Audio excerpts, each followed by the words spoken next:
Good morning, everybody. Welcome to the North Dallas Plano Career Focus Group meeting. It's April Fool's Day, April 1st, 2022. We're very glad you're with us this morning. Here's our agenda for today. We'll start out with success stories. I do know of 2 landings today, so we look forward to hearing about their story. We'll then have everybody put their 30-second introductions into the chat box. We'll then go to our committee reports. You'll hear about workshop, job fairs, and practice interview team, interview success workshop, and the career tip of the week. And then we'll have our main event, which today is open forum. We'll talk about whatever it is you would like to talk about. Those people on Zoom, if you have any questions or if you want to put any comments in, please open the chat box up. You can put them in there. For those watching on Facebook, please just put your comments in the comment field. I am monitoring that feed in case you happen to ask anything. You're welcome to, if you want to go ahead and start putting your personal information in for networking, you're welcome to do that now. You can wait until after our listening to our 2 success stories. Please note this event is being recorded and is currently live on Facebook. The recording will be on the Career DFW Facebook page and the Career USA YouTube channel for others to view in the future. By participating in this event, you give consent for your name and picture to appear. Please note that any comments you put in the Zoom chat window will not appear in the recording. Well, good morning, everybody. My name is Jeff Morris. Since 2007, I've been facilitating and leading this North Dallas group. The group's around since the late 1990s.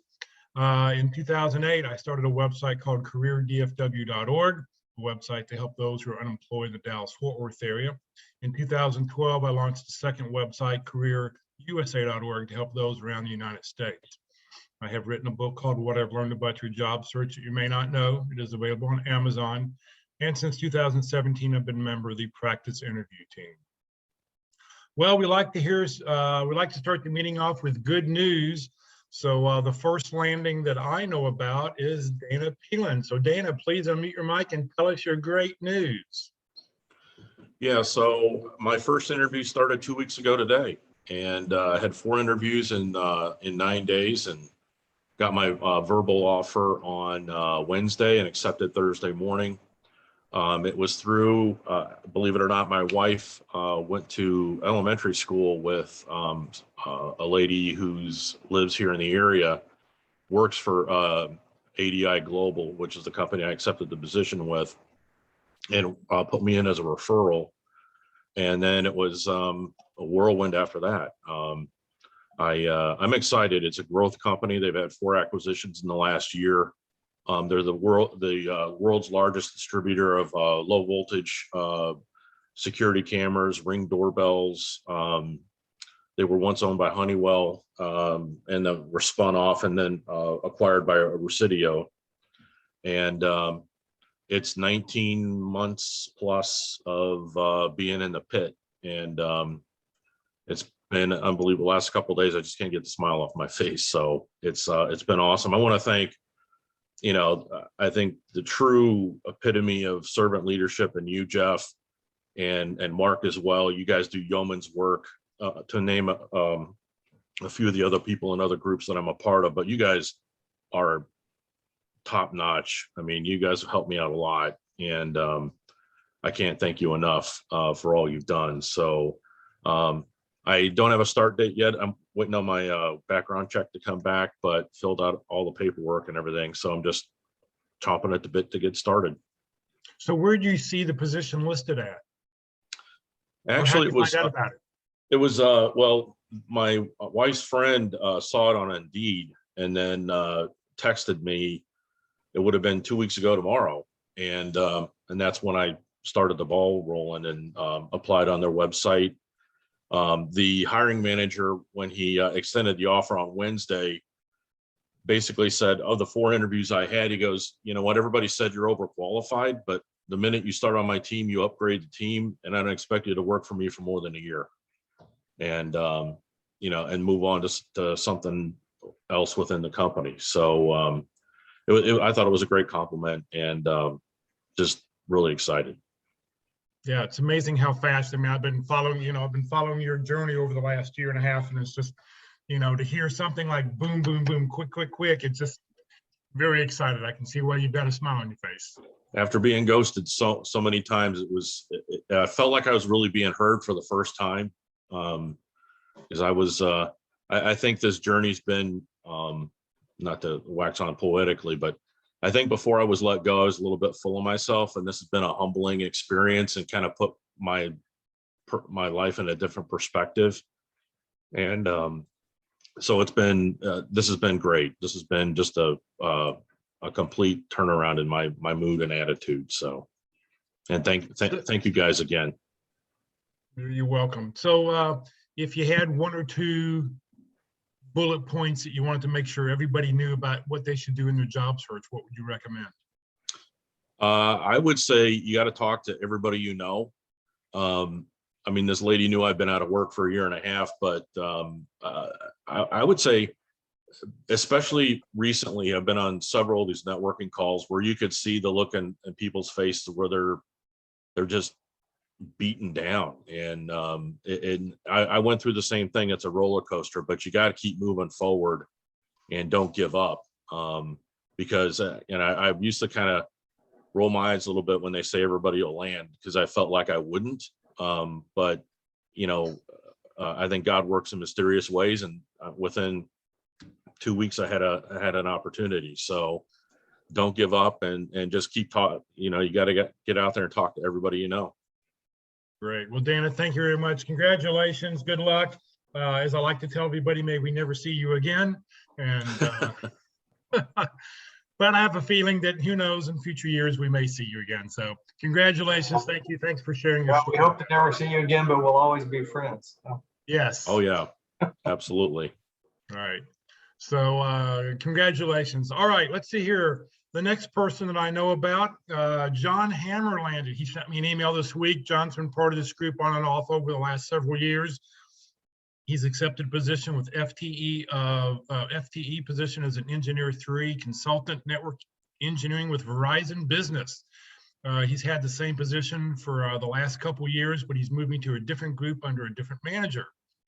You've got to go where the jobs are. He always had Verizon on his list of target companies when he was working as a contractor. He always made sure to contribute to the team any way possible. He said, I volunteered to manage a national project that involved all of my manager's peers, and the hiring manager remembered me from that particular project. The current manager recommended me for the job and was even on my panel interview. So he's got a couple of lessons that he's learned. On a couple of days before the interview, I reviewed all of my notes from Walt and Jack's classes and from the pit crew. All of the great resources which really helped me prepare, answer questions, and present my star stories. My boss told me that the hiring manager called him after the interview and said, wow, he just vaulted to the top of my list. I was up against 4 contractors on his team plus other external candidates. During the HR screening interview, they asked me, what do you say in the current, how do you stay current in the industry? And along with my professional association memberships, I mentioned that I've always attended Ed Hightower's Internet of Things meetup. It's always important to stay current and stay connected. So best of luck to all. If there's anything you can do to anybody, please feel free to reach out to him on LinkedIn. So Dana makes number 13. John makes our 14th landing for the year from this group. So congratulations to both of them. We have anybody else who's landed? Any other landings out there? Going once, going twice. All right, well, I guess it's time to put in your 30-second introduction. So if you would, please open up the chat box. Please put in your name, comma, phone number, comma, email address, comma, position you're looking for, comma, 2 or 3 target companies, then hit the return key. I will get this email out to everybody tomorrow because I'm currently in Chicago, and right after this meeting, I'm heading to the airport and flying back home this afternoon. So unless I have time to do it at the airport, it'll be tomorrow before I get this out to everybody. But I will get a list of all these people out to everybody. This is also how I know to update the agenda or the roster with everybody's names on it. So if you don't put your information in, you won't get the email and you won't find out. For those people watching on Facebook right now, you're welcome to put your information into the comment field, and I will delete that information as soon as the meeting's over, or you're welcome to email me directly and just send me the information that you're on the meeting. We'll get that going. So let's put 30 seconds on the clock.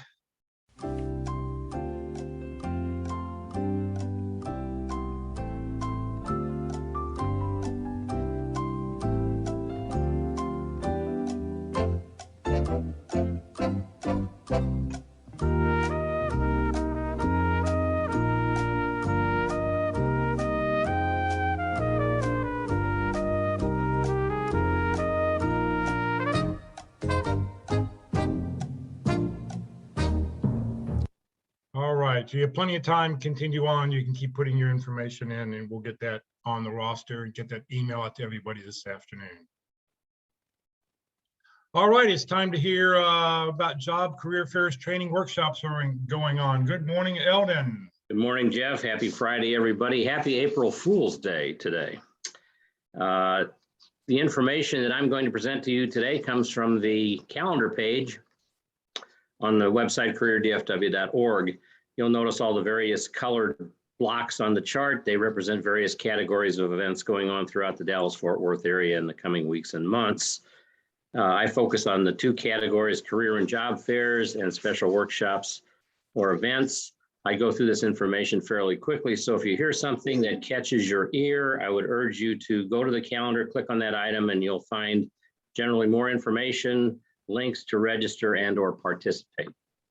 All right, having said that, this week's career and job fairs, the 2022 One Community Church of Plano Career Fair will be held Saturday, April 2nd from 9 a.m. to 2 p.m. There's many companies associated with this, and there's a registration link on the calendar to participate in that event. There's also a City of Dallas hiring event that will be taking place on Thursday, April 7th from 9 a.m. to 4 p.m. at the Dallas Convention Center, 650 South Griffin Street in Dallas. There's a registration link for that. They have a long list of people that they are looking for. I urge you to go to the calendar and find out more about that event. This week's special workshops or events. In person, the St. Jude Career Alliance in Allen, Texas will be held Saturday, April 2nd from 9 a.m. to 4 p.m. at St. Jude Catholic Church, 1515 North Greenville Avenue in Allen. There is a link to participate in that particular workshop. Online, LinkedIn Tuesdays at 1 p.m. Join Locke Alderson, Terry Sullivan, Ruth Lipsky, or Kurt Vondemutter each week for an online session on LinkedIn. This will be held Tuesday, April 5th from 1 p.m. to 2:30 p.m. This week's featured speaker is Locke Alderson. And there's a Zoom link and a Facebook link to participate. Also online, interviewing Wednesdays at 1 p.m. Wednesday, April 6th from 1 to 2:30. You can observe a practice interview from the practice interview team. There's a Zoom link to participate in that event. And if you haven't sat in on a pit crew interview, I urge you to do so. They're very, very good interviews, very thorough, and anyone who's getting ready to interview should participate in that because you will learn a lot. And finally, online, the Effective Resume Seminar, April 7th from 1 p.m. to 2 p.m. Join us each Monday on the first and third Thursdays for our Effective Resume Seminar. And there's a Zoom link and a Facebook link to participate in that. Again, that's Thursday, April 7th from 1 p.m. to 2 p.m. And that's it for this week. Eldon, thank you very, very much. All right. If you know anybody who's recently unemployed, somebody new who's new to the game, please tell them about Career DFW and careerusa.org. I did that a lot in the last couple of days. I've been up here at the Association of Managed Care Professionals National Convention. There was about 3,000 people here, and I got to talk to a lot of people, telling them about the resources that we have and what, they can offer. And I met with a lot of students who are, currently looking for jobs, people who are in the business for 10, 15, 20 years who are looking to change jobs. And it was just nice to, share the information with anybody. So please let people know about it. All right, it's time to hear from the practice interview team. Good morning, Mark. Oh, good morning, Jeff. Let me put some information in the chat window. And aren't landings fun? Oh, except we don't have any donuts. So golly gee, we'll have to have a donut for Dana and John soon, I hope. Maybe by the end of April, the pit crew will be back to meeting face to face. That's my hope. So, and I also want to say I really love these open forum sessions. So, get your questions prepared. And I always like hearing what, is on your mind. And now let me tell you about the pit crew. So the pit crew is a group of volunteers who have all been hiring managers and who have all been in job transition. As a matter of fact, most of them, like Dana, who was part of the pit crew, are currently in job transition. No longer for Dana, but almost all of the pit crew volunteers are currently in job transition. So we understand what you're feeling and how it's affecting you. And we also know what you need to do to be an effective interviewer. So we offer practice interviews based on the job description and your resume. So it's based on your situation. It's very customized and personalized to your background, the position you're going for, and where you are in the process of being selected. So if you're at the beginning or towards the end, we will adjust the interview to fit your needs.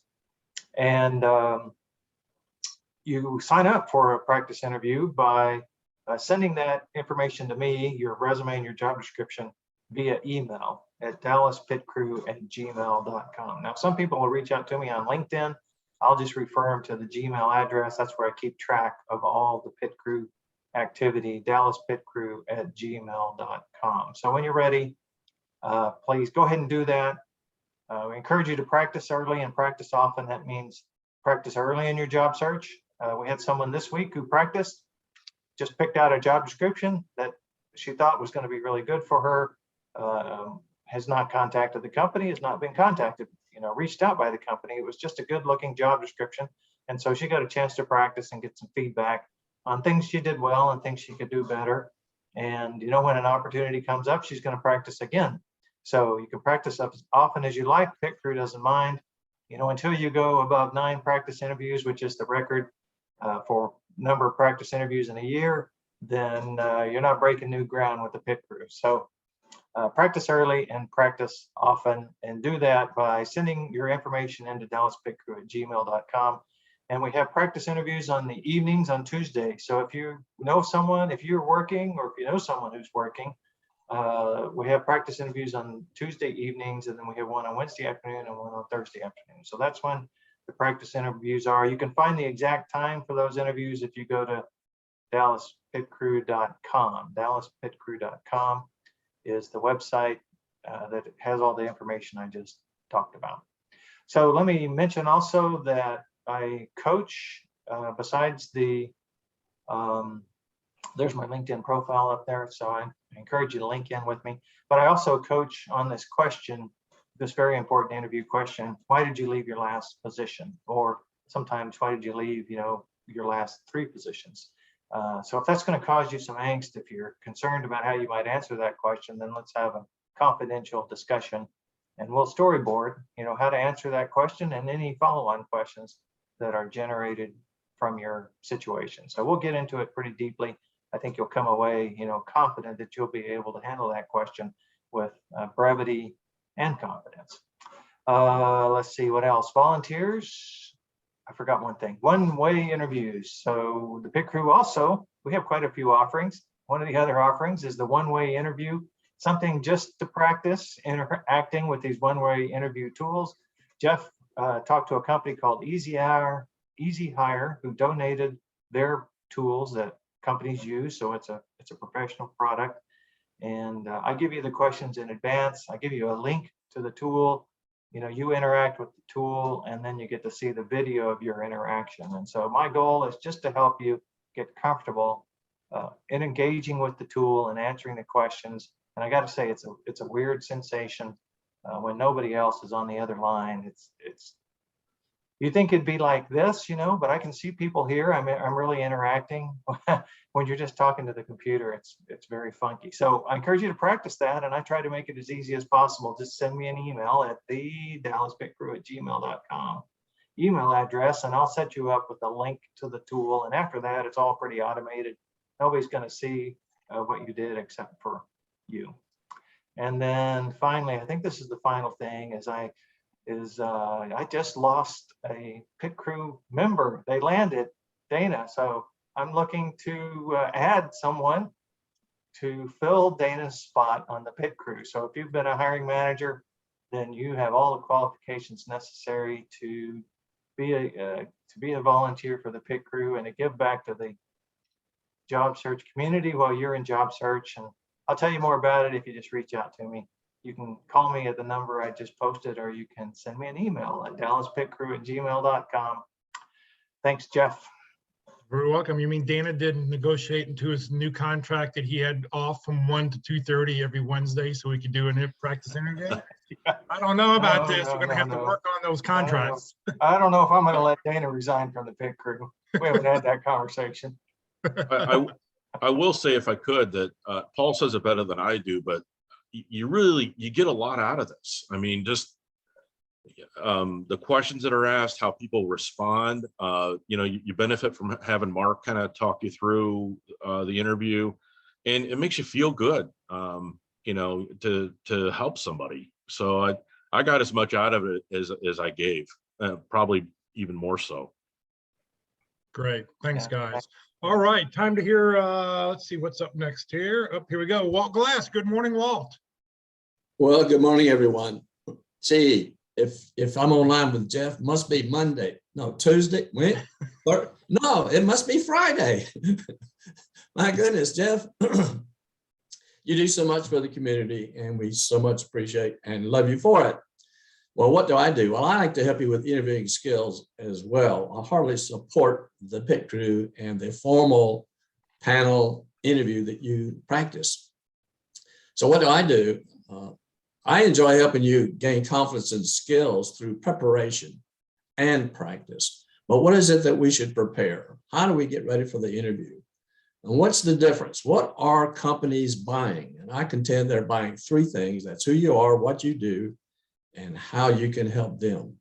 So it's the I am, I do, I help model.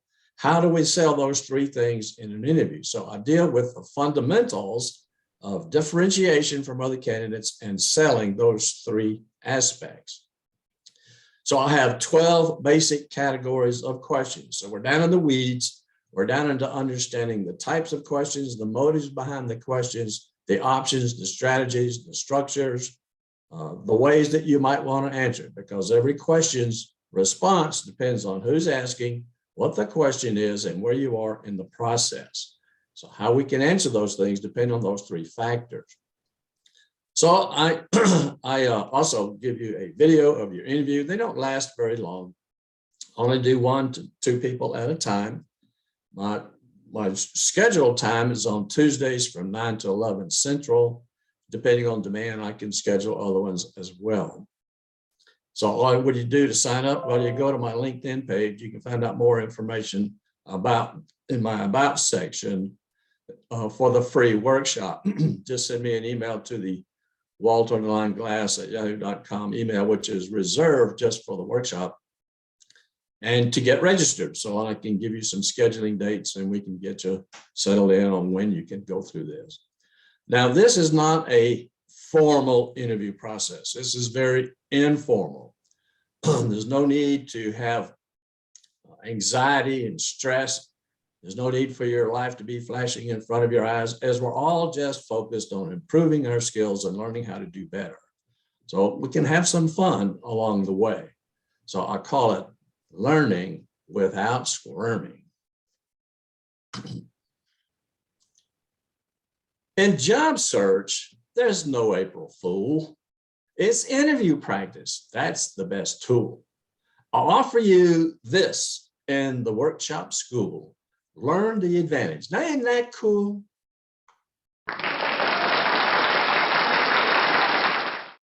Thank you very, very much, Walt. Always a pleasure. Always look forward to Friday's poetry sessions.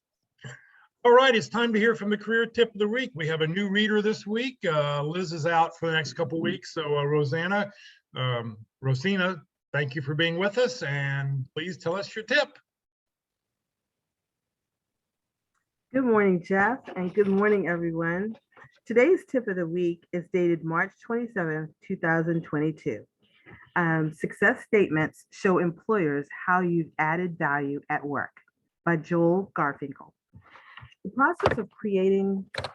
process of creating success statements is to craft short pitches that accurately and positively portray the value you bring to your organization. These statements effectively highlight your skill set to those above you. In my presentation, reputations are built on perception.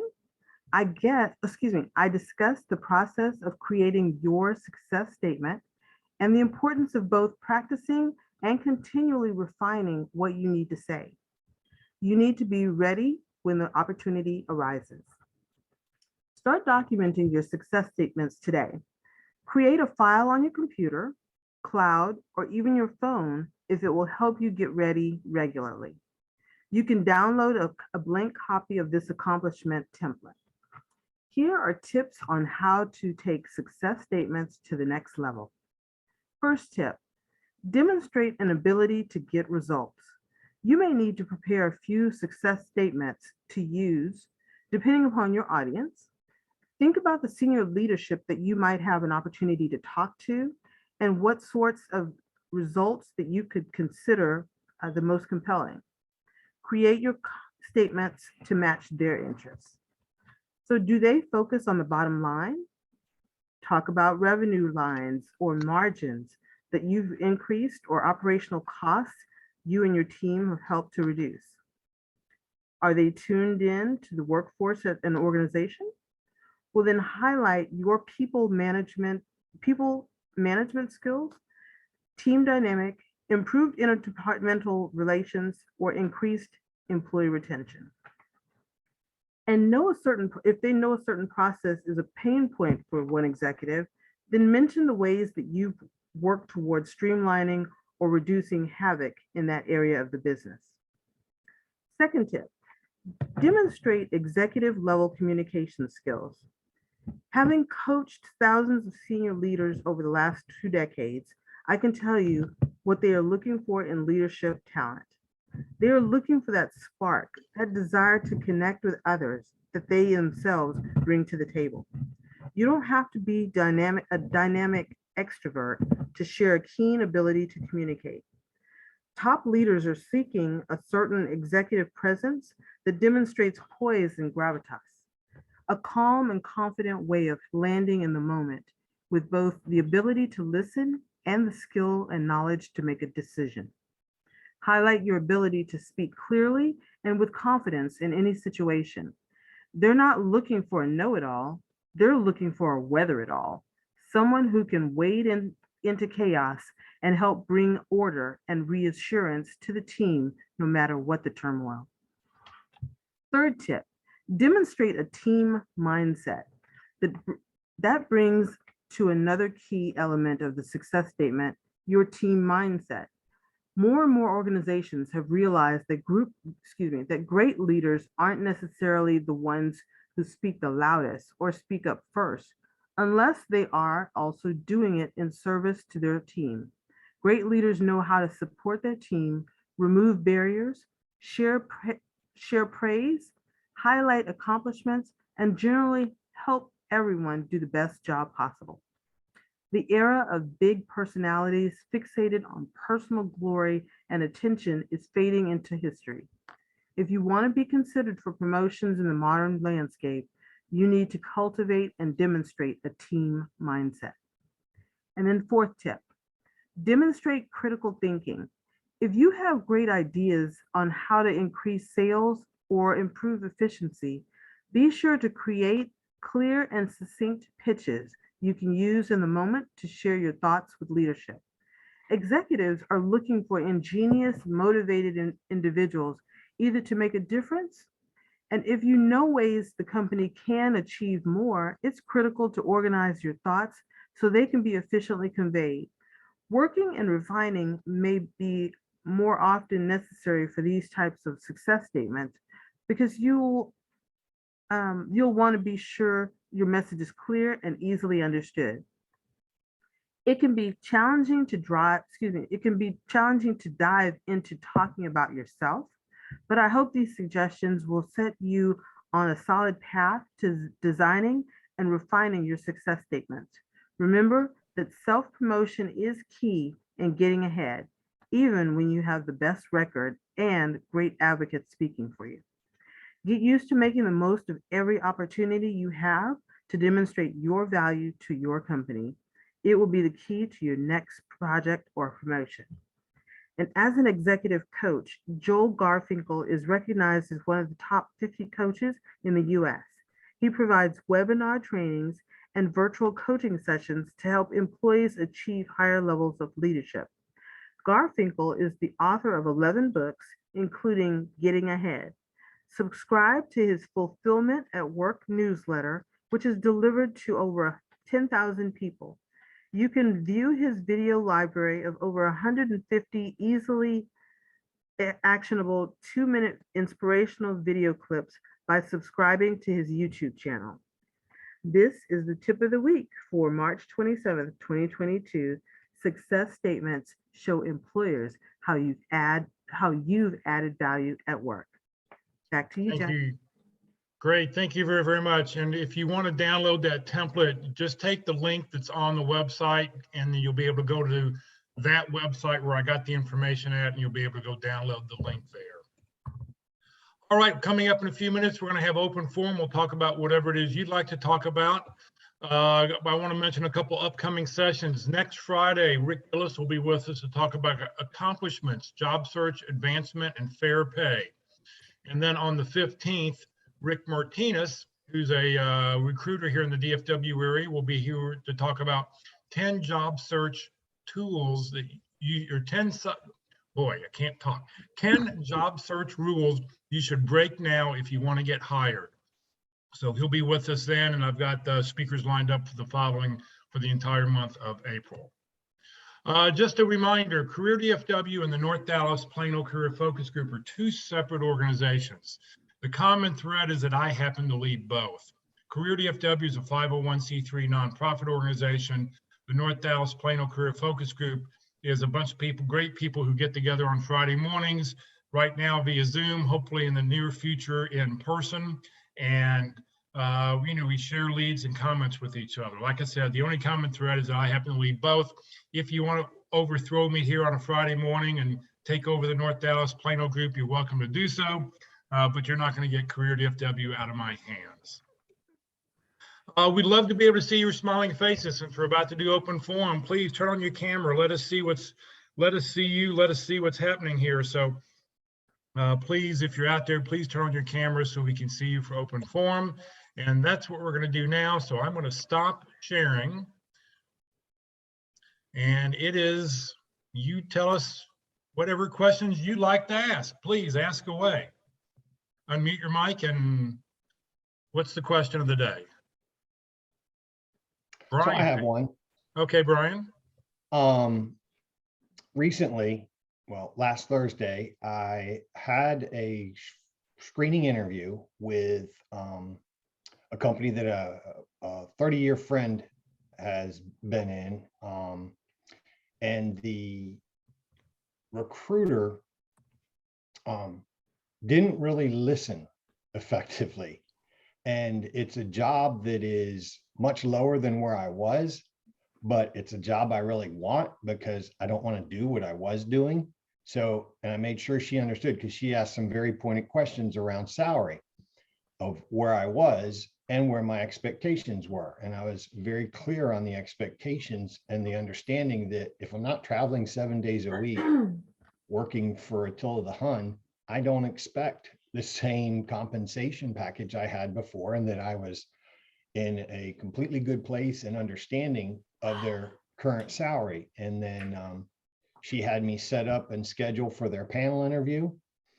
And then the morning of the panel interview, I never got an invite. And then finally, I got an email from her saying that they wouldn't be bringing me forward because of the salary considerations.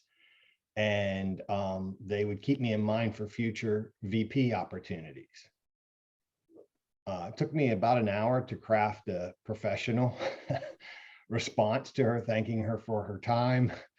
And then I sent a text to my friend who got engaged and is having a buffer. What are your recommendations from anybody on how, because it may have been that I wasn't clear enough. I thought I was pretty clear in saying, this is what I understand the base compensation to be for this position, and I'm completely good with it, bottom end to top end. Comments from anybody?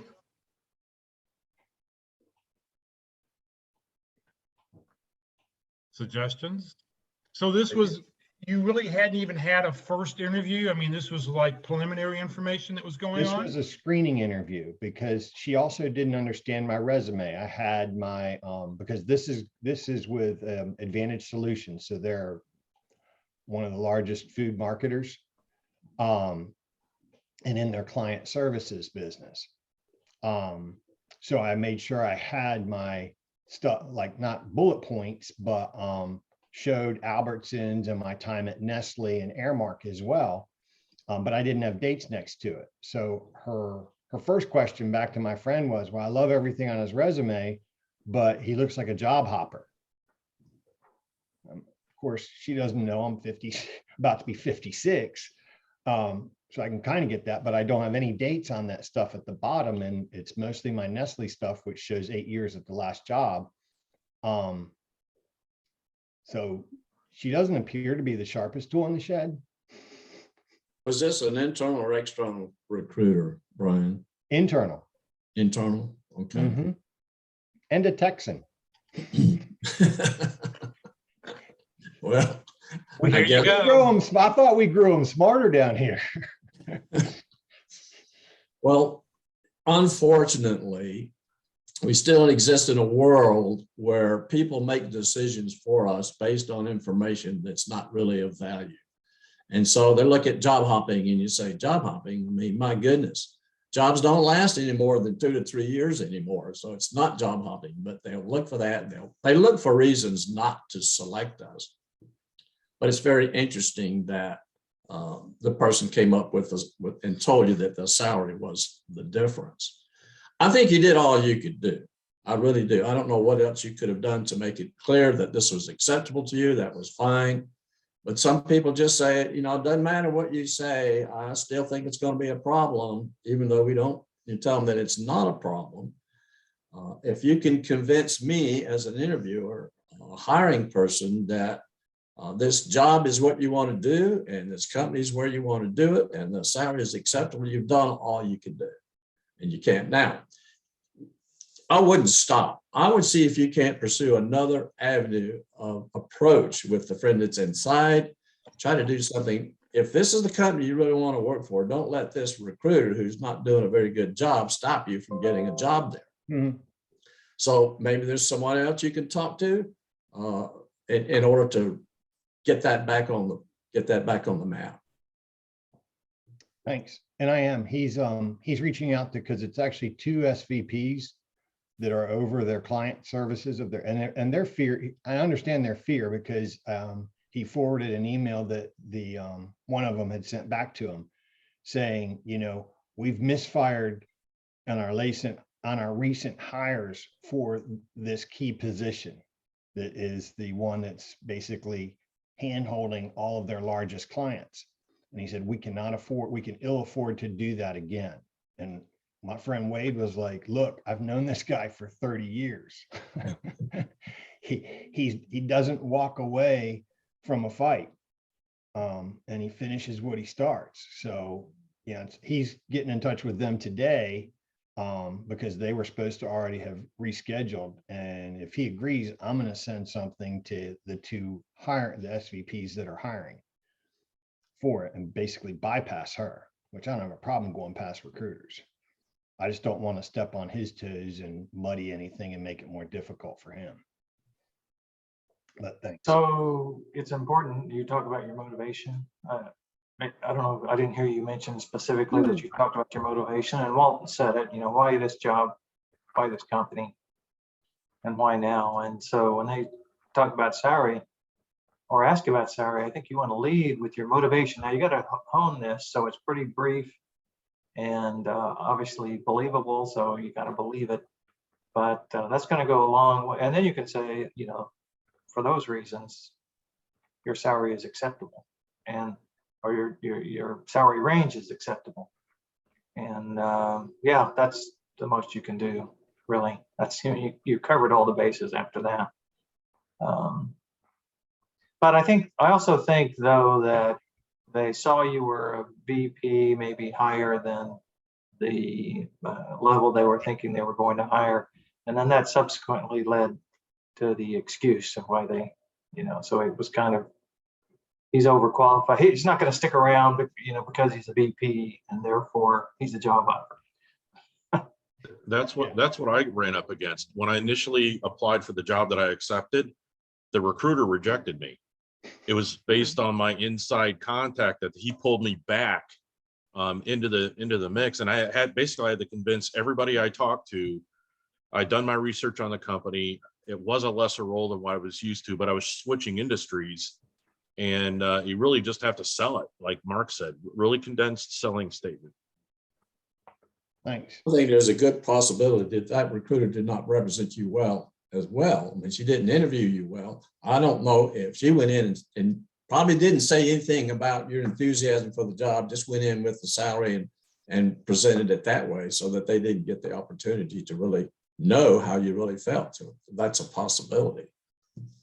But yeah, march on. Don't let them stop you. Get in there. Show that persistence. Show that energy and passion. Just go for it. All right, what else can we answer for somebody? Oh, sorry, Brian, go ahead. No, I was saying thanks. Oh, for okay, everybody's feedback and input. great. What else can we answer for somebody? Yes, Jeff, I've got Rusty. a question for you. Yeah, and Jeff, this actually might be a little bit more for you because I think I've heard this topic come up within these walls several times over the last couple of months, and it's specifically around how many executive recruiters to work with. Now, I think I've heard the number of, work with 2 to 3 good recruiters out there. My question is there a reason why you limit yourself to 2 to 3, especially if you're looking at different industry areas? And so I'd be interested in hearing any input on why that number's been used in the past. I'll let anybody else offer their suggestions, opinions first. I have a question. Where's the source for the recommendation of 2 to 3? Well, I've heard it at least twice now on various forums, and I couldn't tell you whether it was one of the LinkedIn presentations where they talk about the percentage that comes from LinkedIn and comes from job boards and from executive recruiters. But I've heard it at least twice now, and I'm finding that that's not really working for the scope of my search. And the reason being, when you talk about an executive recruiter, are you talking about an external retained search consultant? correct. So you're, okay. Yeah. And what I'm finding is that as I look at specialty areas and industries that I'm focusing on, there might be boutique recruiters and multiple boutique recruiters for that area. So for instance, for myself, I'm looking at beauty, and there are boutique recruiters that are specialized in beauty. I look at direct sales. There might be boutique recruiters that are specialized in there. And I'm feeling I need to cast my net broader than just having 3 in total. What happens if you get a job through one recruiter? What are the other 2 recruiters going to do? Well, I'm not even sure they're going to know about it until I've alerted them that I've gotten the job. They might not have been on that company's core supplier list as a recruiter, because I'm finding that companies will sometimes work with 1 or 2 specialized recruiters that they have relationships with. So if I want to get into company X, they might not be working with the recruiter that I have a great relationship with right now, but they might be working with someone else, and I might not even know about the job. Yeah, you might want to review your agreements, because I don't know if your agreements indicate a specialized industry into the job search that would separate the 3 recruiters, because there's a potential problem that they will all claim that you got this job. No matter how you got the job, If you got it through person A, B and C might also claim, say, hey, you signed a contract with us. So you might want to check on that. So Walt, to that point, if I'm speaking with someone in the vetting stage and I find out that they have a retained contract with company A, what are the questions I need to ask to protect myself? You just want to make sure that when you're represented, what happens when you get a job? All right. Yeah. Suppose you get a job and it's not through them and it's through another agency, what happens? Okay. Okay, just understand the boundaries of the services and what the potential liabilities are for you by just asking this question. If a company works through another retained search firm and I take a job there, what happens with you? Okay. Okay. Yeah, fair enough. I don't think I'd considered the flip side of that. So appreciate it. Yeah, just I protect think we need yourself. to sort of clarify the external recruiters that are out there. So there's two types of external recruiters. I just want to clarify this for everybody. Number one, it's the recruiting firm. They could be anywhere in the country, like Babbage and Associates, okay? So you're working with a recruiter there, but they're trying to place somebody and they don't have an exclusive contract. It's not one-on-one. It's like, yeah, we're going to do it. Yeah. And we could have multiple recruiters at Babbage and Associates trying to fill the slot. Or a company can go and say, we're going to offer this to 3 different recruiting firms to try to find the right person. So you've got to be real careful that, you don't, I mean, I've heard of people all of a sudden the same day, they'll hear from 3 different recruiting firms about the exact same sounding job. So you've got to Right. be very careful. In that case, first one in, you got to pick one. So you have to sort of know what kind of firm it is. The other kind of recruiting firm, which is what like Kurt Vondermatter does, who's a retained search consultant, is the company specifically hires him, pays him an upfront fee, and he's the only person looking to fill that slot. Yeah. Where the other ones that I mentioned before, they don't get paid until you get hired, and that's when they get paid. Kurt gets an upfront fee. Then he gets, when he lands you, when you do land, then he gets whatever the residual fee is that he would get paid. So you just want to be very clear that which kind of external recruiter is it. I think if you're working with external recruiters, I mean, if you're working with somebody like Kurt, I mean, he may never have a position for you. Exactly. And in that case, I think if you're keeping yourself current with those people, with the retained search consultant, I mean, you can have as many of them as you want because only one person's going to have the fee, only one person's going to have the job. So you want to just spread your net and capture as many of those people as you can. And that's exactly what I'm talking about, Jeff, is that situation of a retained recruiter out there. So thank you. That's what I suspected, and that's what I was looking for validation on. Yeah, because the other retained search consultants, they're never going to know about the job. Yeah. Because company X hired, person A to find the person, and that's it. There's no other. They're not bringing it out to multiple people. So. All clear. Okay, perfect. Thank you, gentlemen. So you have not signed agreements with any retained search firm? Nope. Then you're clear. Yeah. You're clear. Perfect. So let me add, so are you pursuing these recruiters? Because let me just say there's 2 ways to go. You can sit at home and wait for one of them to call you, and then you can ask the question, is this a retained exclusive search on your part? Or you can start asking around and saying, what kind of recruiters do business with this company? And then you can call them up and say, I'm reaching out to you because I've heard that you represent Essilor, okay? And, and then start pitching yourself. So which way are you talking about? So a little bit of both. So there's absolutely the ones that are finding me on LinkedIn and calling me up, and then we're having the conversation, is this contingency, is it retained, etc. But then as I'm reaching out to my network and asking them, who have you worked with, who's really active in industry X or industry Y, those contacts of mine will come back and say, please reach out to this list of people. And in the process of doing that, then I'm finding out who they're working with or what open searches they might have. Right. So in the case where you're reaching out to them, you need to be very clear why you're engaging them, and to the extent that you name companies, right?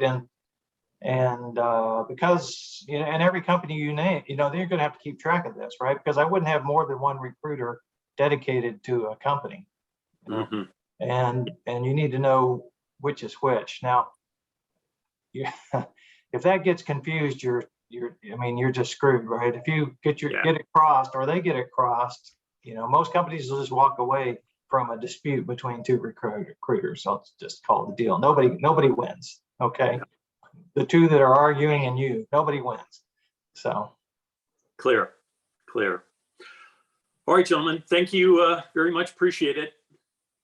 Great. All right. What else can we answer for somebody? Come on, if we don't have any questions, that means I have to go to the airport early. So, that means I'll be sitting at the airport. that's no fun. I don't get kicked out. I don't get kicked out of the hotel till 12 o'clock. So come on, more questions. Everybody's job search is just going along. All right. Who has interviews coming up in the next week? And if you've got your camera on, you can just raise your hand. All right. Rusty's got one. Who else has got one? Anybody else? Lily's got an interview. Fantastic.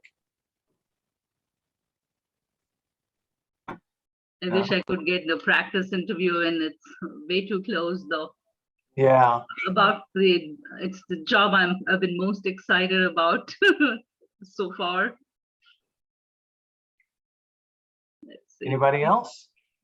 We've had a few landings. There seems to be a lot of interest in learning and development. So if you're in learning and development, we've had 4 or 5 of those interviews in the last couple of months.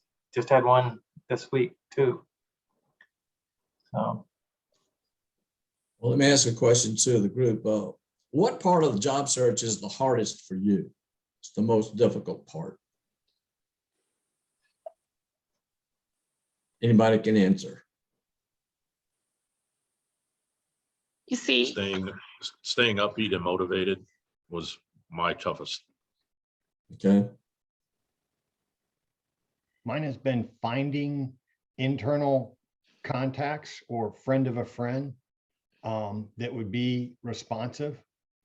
And I view that as, unfortunately, I was raised Catholic, so it's the sins of my past where I had let my my job rule how I responded to people that were seeking help in the past. So I'm paying for my sins of ignoring them, and I swear, Lord, I'll never do it again.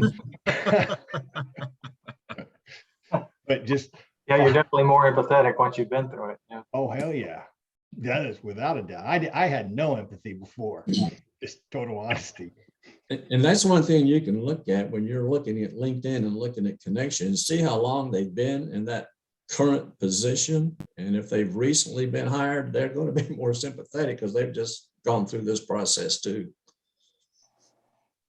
What else is difficult?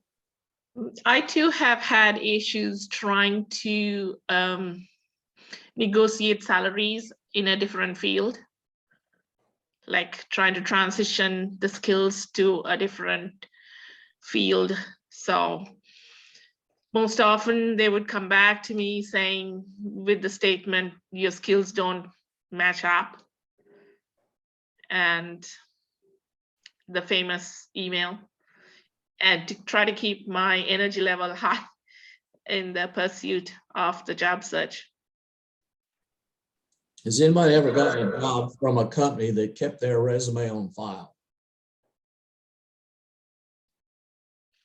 It'll happen once in a while, but it's pretty rare. Right? So when they keep it on file and it's a target company, that just means you keep pushing towards that company and looking for opportunities, looking for connections. You just keep moving forward. Okay.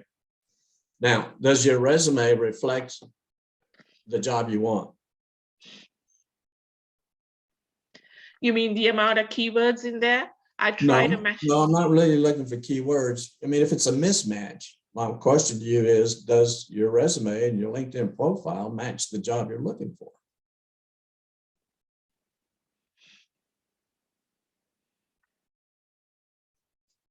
Given the broad scope of, you see, I'm looking for, my background is scientific positions. There's not much out there. So I'm trying to broaden my scope of applying for positions where I can use my skills to go into a different role and then negotiate down the salary with that for the transition.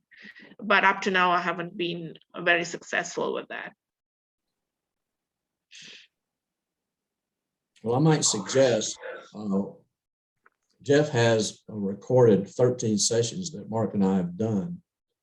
And if you go out to his Career USA YouTube channel and you hunt through and look for changing industries as one of the topics that's included, it talks about what we can do to help that transition in moving from one industry to another or from one job to another. And take a look at that to see what things you can do to help you make that transition. I cannot tell you how many times Jeff and Mark and I have heard this. I want to use my skills, you know, from this and transfer them over to this job. And as soon as you start saying the word transfer to me as a hiring person, you turn me off. Okay. Because that means you're making a change. You're trying to move from this to that. And you don't know this industry as well. And so it's all negative. So if you just focus on, look, here's what I can do for you.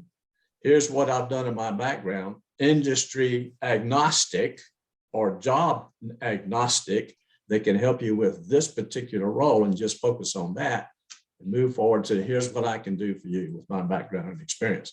And if you start talking about the differences, then you're just selling, I'm not going to get hired because I'm emphasizing the differences. So if your resume tells you you've done all these things and the job you're looking over here is to do these things, then they're not even going to pick you up. Does that help? Well, maybe you take a look at that. Yeah, somebody else may have definitely. comments. Yeah, yeah. So you need to make the effort to learn how your skills will help your target, right? So you don't really compare and contrast. You speak from confidence that you know that the skills I have you need, all right? And here's an example. And because they may even talk to you, seeing some promise in what's in your resume, but unless you talk like that, they're going to come away thinking, you know, she's never done it. You know, she's done some things, but she's never done it in my industry. So you got to talk their talk, right? You got to know, and it's a challenge because you're not in that industry, but you got to immerse yourself in it. They're professional groups, you know, articles about what they do, the industry and the company. You know, read their financial statements. There's usually a lot of information in there about their business and their strategy and the direction they're going. You know, you got to sound like you've worked in that industry for a few years.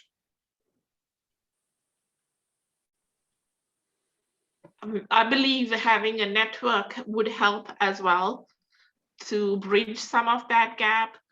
And I mean, what I hear from outside, from news and things like that, that it's the employees market, but somehow I still feel they're still looking for an exact match when they're hiring. Yeah, well, I mean, just think about it from the company's perspective. They're not generally interested in hiring somebody who they don't think can do the job for less pay. Right? They want somebody who they believe can do the job, and then they'll pay them what the market rate is. So, you know, getting your foot in the door and negotiating down is, I mean, it can work, and some companies will try that. I've coached a few, you know, this is kind of a negative story, but I've coached a few people who with full, recognition of what they were doing on both sides, were hired to do work that they hadn't done ever in the past at a lower rate. And so I was coaching them because, after a few months, the company realized that they weren't able to do the job, and they realized they weren't able to do the job. And so that agreement ended and they separated. So, and those are small companies, right? And so they're willing to take a chance on people for lower money. But unless you've done, it's not like it's hard to work for that to work out. It's just hard for that to work out long term. Okay. Okay. Now, that the gave way to make it work is you become committed to finding a job in that industry. So you do a lot of preparation, so that you're not fresh. You may not have stories you can tell in that industry, but you have knowledge, me- and Mhm. it's recent, it's fresh. So. Thank you. All right, what else can we answer for somebody?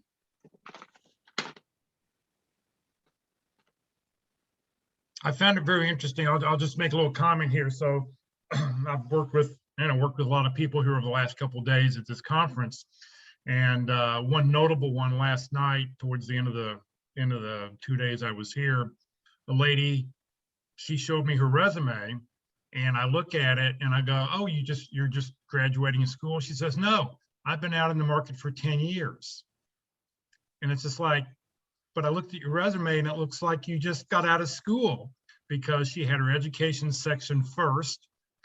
I had to dig way down to find her experience section. And she says, "Well, I haven't really modified my resume in 10 years. I said, "Well, that's a problem."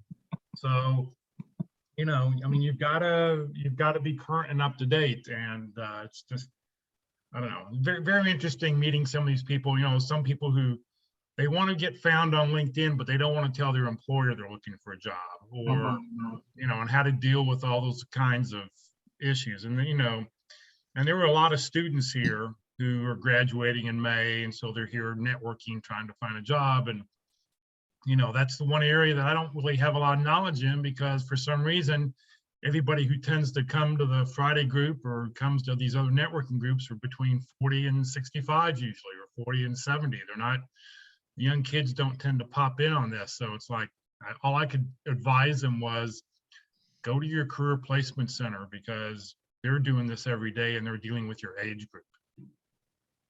So it's just interesting. I know my LinkedIn profile is working well. I haven't had a single request for a job offer or a job interview. Same here. And recruiters don't even contact me. Right. Even by email. All right, what else can we answer for somebody?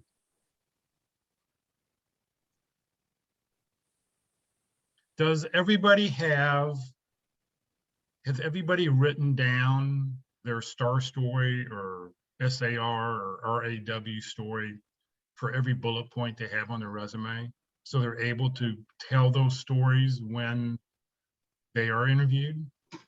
Has everybody done that?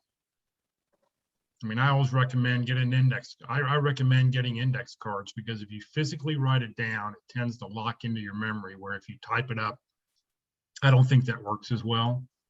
But I like those. I like getting a 3x5 or a 4x6 index card, write the bullet point at the very, very top, and then down the side, on the left-hand side, I put a big STAR and write, here's what the situation was. Here was the task. Here was the action. Here was the result, just to make it easy. And then you can take those index cards and you can flip through them, just to sort of remind yourself of what's going on. I would add to the brevity carries a lot too. You don't want to have a 2.5 minute STAR story. Yeah, very important. Keep it down to 60 seconds probably. And maybe even shorter. It'd be 60 seconds if you're meeting in person, maybe just 45 if you're doing it on a Zoom call. And actually writing them down or typing them, doing some physical work to do it will reinforce that you don't have very many words to use in that amount of time. So people talk about 110 words per minute. So if you're going to do it in 45 seconds, that's like, 70 words. So just try typing out 70 words on a Word document and just see, that's only like 3 lines, 4 lines. It's very brief. And so you gotta, when you do that, you're gonna figure out, okay, do I really need to say this? You know what, you'll start thinking about what you can leave out and therefore what's essential to your message. What is your message? What is your purpose for telling that story? Yeah, it was very interesting for Mark and Walt Wednesday at 1 o'clock when I was playing the avoiding interview crashes, and the people who were sitting around who were watching the presentation. I mean, they were typing like crazy because every you put something up on the screen and they were sitting there typing away and writing in those comments and stuff. And it was really fascinating to watch it from that point of view of these people were so into what you all were saying about just basic things.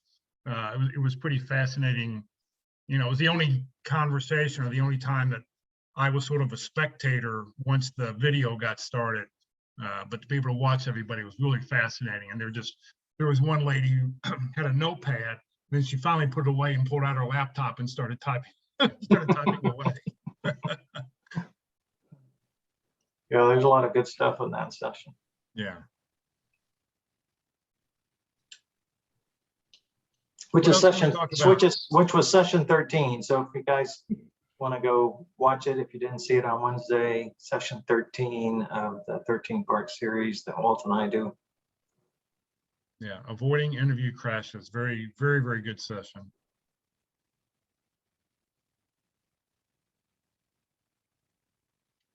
Anybody else? Anything else? Anybody want to start the weekend? Is that what I'm hearing? Spring is sprung. Uh-huh. Or everybody has to go out and play some April Fool jokes. Maybe that's what it is. It's time you've been plotting and planning. You've been saving it to go spring on somebody after the meeting's over. I think, Jeff, I just say it's just like they talked before. It's just hard staying motivated. I mean, it's just. I mean, I had these. I got rejected on Wednesday, but with this company, they contacted me in January, and with the hiring manager, I had an awesome interview. I just knocked it out of the park, and then it just like took forever. And then I had this interview with a director. This is weeks later, and that kind of went, because I just got the vibe during it. He wasn't at all interested. He was just sitting there on the iPad on Zoom, and he was doing other stuff, and he just kind of like look over and just kind of reading off a list of questions. He really wasn't even interested. That's the thing I got. And I asked questions about, because the job is a perfect fit with everything I've done at Frito-Lay for 20 years. And that's, you know, even when I had the first interview with the hiring manager, she said, wow, your experience at Frito is just the way we do it here. She said, it's great. So, but then I don't know, then weeks later, this director just like not even interested. And I'd ask him questions, you know, I thought thoughtful, you know, what's the future of the group? What tools are you planning to transition to? And it was just weird. He just had no answers, just kind of like, well, I don't know. There'll probably be some change, but you know, so anyway, if anything, it was just good practice. And it just weird, it took over 2 months. And then Wednesday, they finally got around to sending the reject letter to me. So I guess it was just good practice. In this other company, back in November, this is a huge company, huge international company. I applied for a job in November, same type of position. Within a week, HR contacted me, set me up with another team interview. And this was like December 3rd. And it went really well. And so I gave it time, I gave it a week or two. And I sent a note to the hiring manager. I said, have you made a decision yet? I'm still, you know, really interested. And, you know, he came back and said, well, sorry, we ran into problems. We're transitioning to HR's transitioning to a new system or something. And we're going to have to post the job again. You're going to have to apply for it again. You probably won't have to interview. And I said, oh, okay. He said, so after the holidays, you know, you'll see it. But anyway, after the holidays, I didn't see anything posted. So the middle of January, I send a follow-up note to him. You know, he says, oh, we're still having trouble with the new system, can't get it posted. And this literally like went, you know, into February, and every 2 weeks I send him a note. And then finally he stopped like responding. And then like 2 weeks ago on a Sunday afternoon, I get a note from him, you know, hey Russ, I've been seeing your emails, but we are just swamped here. We still can't get the job posted in the new system. And so literally like, I was expecting it like the first job to come through Indeed and like LinkedIn where they were posted. So finally I just went to the company website, and sure enough, there it was. It was like, they finally got it posted last week. It never showed up in Indeed and stuff. So I applied for it again. So, but I mean, it's just weird. This has been going on for like since November. Right. So it's just, I don't know. So that's just another thing you run into. These companies can't get their act together. So this is really interesting. Last night I had a phone call. Somebody called me up. They wanted some career advice. And so this lady is interviewing. In fact, her interview is right now. She's having, she'd had 2 interviews already with the two hiring managers. She was reporting to somebody in England and somebody here in the DFW area. And so she had interviews with those 2 people. The recruiter told her everything about the person, was real, you know, said, here's what you need to talk about. Here are their hot buttons. And then today she's meeting with a 3rd person, and this person's in HR. And the genesis of the meeting is to see if you fit in the company. So not if you can do the role, if not, if the hiring managers like you and everything. So now HR is apparently, this is an HR person doing an interview to see if you fit in the company. And the recruiter, all the recruiter would tell the person is, it's just somebody from HR who wants to see if you fit with the company values, or if you fit into the company. And she's asking me, have you ever heard of this? I mean, what's going on here? What's happening? And has anybody ever had something like that? And I told her primarily that sounds like it's an HR department who wants to rule the roost, and they want to get their 2 cents in before anybody's hired. But has anybody had something like that happen? There are examples of where HR makes the hiring decision, not the hiring manager. So when you want to find out, one of those things is who makes the final decision on getting hired. But it's going to be an I am interview. It's who you are. It's the characteristics and that. So yeah, I would just make that note as somebody out there could tell us about their experience with it. Well, Yes, I told her, I said, when I get to the airport this afternoon, if I have some time, I'm going to call you because I want to find out, tell me what happened. I want to know what was the experience? What kind of questions did they ask? Because I thought, well, it's possibly, in this role, she's doing a lot of communication with a lot of other employees besides just her hiring, just beside the 2 managers. She's, dealing with a lot of other employees. And so it may have been a lot of, how do you handle a pain in the butt employee? How do you handle somebody who's not cooperating? How do you handle, just to try to gauge, how you interface with other employees and stuff. So I don't know. I'll report back and find out. Paul Klotz has dropped off, but he's having an interview right now like that. So he's already talked to, he's a senior level guy. He's already talked to the CEO, his boss, who would be also a C-level, and a peer of his boss. And now he's having a 1.5 hour interview with HR, behavioral interview, 1.5 hours. Oh, and he's also done some assessments, skills and personality assessments. So that's HR organization run amok there. I can see it at a very senior level, right? Because those decisions are very impactful. And but I don't know, maybe it's a new trend, that HR screens people after the fact instead of before the fact. Which to me doesn't make a lot of sense, but oh well. And it certainly tells you that HR has a significant vote in the decision. Right.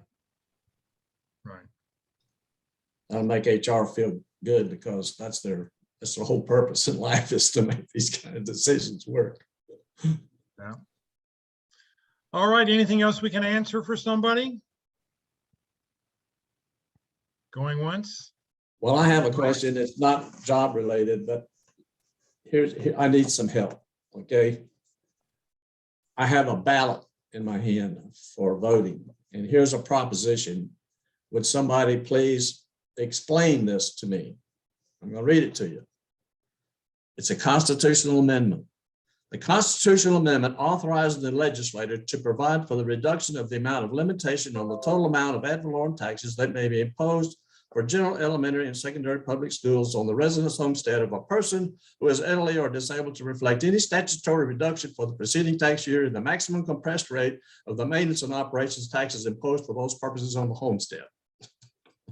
That happened to be, you can go on the Dallas Morning News website.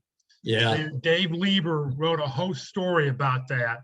And he rewrote it in like 2 sentences to explain what in the heck that meant. So yes, I've heard this already. Brevity is not valued in government. That's why you have to vote for it before you know what's in it. Yeah. Oh, you're quoting somebody I know now. Yeah. All right. Anything And I else? got one anybody? other question, Jeff, is Yeah. that how are you going to make the 12:30 lunch today? Well, I haven't advertised the 12:30 lunch today because know. I will be finding something for anybody who'd like to fly up here, grab a flight. I'll be glad to meet you up at O'Hare's International Airport. Yeah, I think O'Hare has a nice Five Guys there. Oh, yeah. So, I mean, I found a food court as I was walking off the airplane. So I found a place sort of on the way back. And I really didn't look at all the places that were there, but I don't know. I'd love to get a good Chicago hot dog. I haven't done that yet. So Yeah. had a great pizza here at the hotel. In between Lily, you H have a and K, question? yeah, in between H and K, there's a good in that food court. I think it's O'Brien's or something like that. That is kind of a pub. You can get Chicago food there. Okay, well, I'm going to be on the HK terminal. So yeah, I'll be heading there shortly. See how good networking works. I'll make a comment. You know, all the barriers that we talk about and the problems and issues we have all point towards networking as the tool that gets around almost all of these barriers. And getting that referral, getting that champion on the inside, all that sort of thing, it solves so many of the problems that you have in job search. Can't overemphasize that. And the star stories are the biggest, most important, most effective tool you can use in an interview to demonstrate multiple things, who you are, what you do, and how you help all at one time. So that's just my summarizing comments. How you communicate, how you think, all comes out in this, how you tell the story. Lily, you had your hand up? Yes. So at the end of the online applications, we usually have the section that says voluntary disclosures. Because we are in America, we do get to choose prefer not to answer most of the time. But I don't mind helping out, answering, but I was just wondering one way or the other, if it's to our advantage or disadvantage, by any chance, can it be used against? Especially if HR is involved, I guess. I heard was Walt saying it's HR that finally makes the decision. I didn't hear it, Lily. What kind of disclosure was it? Yeah, you haven't applied in a long time, I guess. So, you know, voluntary disclosure. So there's the one about your what race you are, which gender you are you a veteran or not? Do you have disabilities? Okay. And by the way, history of cancer is also considered a disability, which I recently saw. I was, no, I don't have a disability. So happily saying no, and then, oh, I've been lying without realizing it because they have this long list of things. And what's your question about it? So my question is, yeah, I mean, should we say prefer not to answer, or is it okay to answer one way or the other? Obviously, truthfully. Well, do you know why those questions or those things are on that application? They say it's for statistics. That's right. Yeah. Today, there's, particularly if you're a government job, I mean, you're going to get all of that kind of stuff requested on a government job because you have to report back and show that, you know, you're diverse, and that you are applying those types of rules and things. And so they need that information. Now, do they use it to make a decision? Well, that's up in the air, but Okay. it's mostly those kinds of requirements. So what do you feel about answering them? Does it bother you to answer them? I guess I'm because I'm fairly paranoid about privacy. I just say prefer not to answer, but I don't mind helping out if it's really going to help them. So if you network in and they tell you, go ahead and fill out an application, you've already got an interview on process and you don't mind answering, right? I've never been in that situation. I mean, I would answer the same way I would if I was answering from outside. Well, do you think not answering them is going to cause your application to be rejected?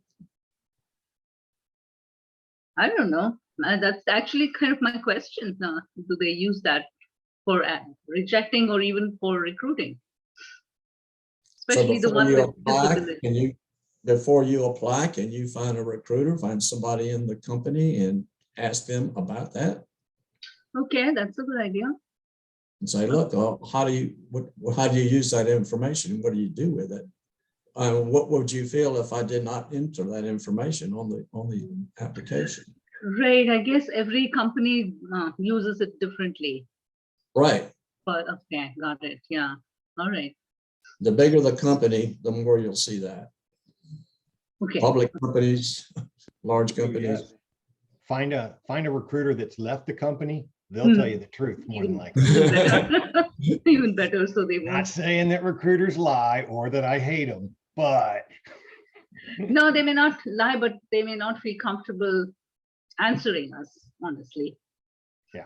Yeah. Well, so remember, your application is a legal document. Right. Okay. But only in the US, we are allowed to say prefer not to answer. And it makes it clear that only if for those in the US, the people out applying from outside don't have that exemption. Right. Very interesting. It's getting more and more interesting. All right, well, we're going to wrap it up here. Thank you. Let me just share a couple closing slides and we'll get done. Where did my thing go? Let's see here. Let's see this. All right, so next Friday, Rick Gliss will be with us to talk about accomplishments, job search, and advancement in fair pay. Rick wrote this book last year when he presented to us the book. It was just coming out, Leveling the Playing Field. So join us next Friday. He's from the Houston area, and he's been helping job seekers for years and years and years, probably as long as I've been doing this. I know Rick's been doing this. He used to have a radio show on weekends, all about your career and everything. So he is well versed in the whole career game. If you haven't put your 30-second reductions into the Zoom chat window, please do so. Name, phone, email address, position you're looking for, a couple target companies, and then hit the return key. We'll get that out to everybody. At the latest, it will be on Saturday sometime. If I don't do it just depends on how much time I have at the airport today to do it. So please put that information. Also, by putting your information in the chat, that lets me update the roster to know that you're with us today. We're putting on training 4 days a week. Please join us. This coming Tuesday, Locke Alderson will be with us to talk about how to use LinkedIn for job hunting, strategies to get results.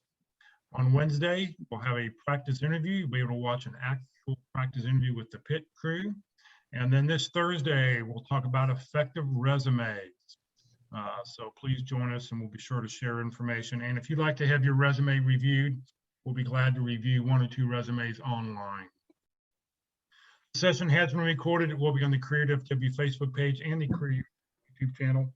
Please follow us on Facebook. Please subscribe to our YouTube channel. On the YouTube channel, click on playlist where you see that green arrow, because every video I upload will go into a different playlist. And then pick the one you want, and then don't click on the video, but down below where it says view full playlist, you can click there where you see that red arrow, and it will come up with a list of titles and dates and topics that we've talked about. And you go down, you can scroll through and pick whichever one you'd like.